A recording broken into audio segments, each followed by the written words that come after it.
Nigel Farage blasted the UK government over its tardiness to accept the World Health Organization's advice to wear face masks to fight the spreading of coronavirus. Speaking on LBC Radio, the former British MEP claimed wearing face masks to fight further spreading of the coronavirus when lockdown measures are lifted would be a price worth paying. Referencing the ideas of Dr. David Nabarro from the World Health Organization (WHO), Nigel Farage claimed wearing face masks might be the new way of living post-coronavirus pandemic. But he claimed the British are last to the party as he played a clip from No. 10 Monday's press conference in which the government's scientific advisors said that they would investigate the idea.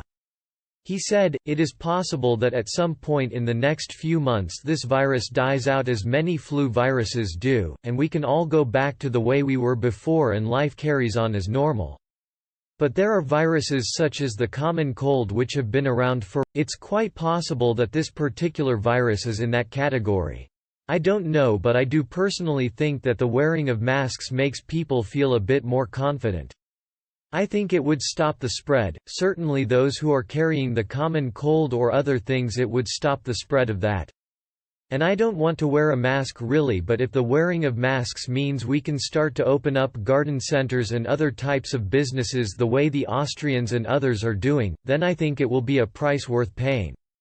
And if it turns out that this virus simply won't disappear, then it may well be a revolution in the way in which we live, not a desirable one, but it may have to be the way we learn to live with COVID-19. But as ever," he added, "with everything in this crisis, the British the slowest to change the preconceptions that they have. It comes as the government has insisted its plan to tackle the coronavirus pandemic is working but warned the nationwide lockdown will not be lifted this week." Foreign Secretary Dominic Raab showed some cautious optimism as he revealed the latest data suggested the UK was starting to win this struggle, 3 weeks after restrictions were imposed. But he insisted the virus was not yet past its peak and that it was far too early to talk about relaxing the measures, with reports suggesting the lockdown will be extended for at least another 3 weeks.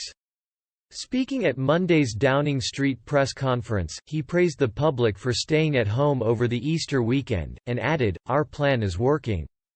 Please stick with it, and we'll get through this crisis together." Details of how the lockdown will eventually be lifted remain unclear, however, with the government repeatedly refusing to outline its exit strategy.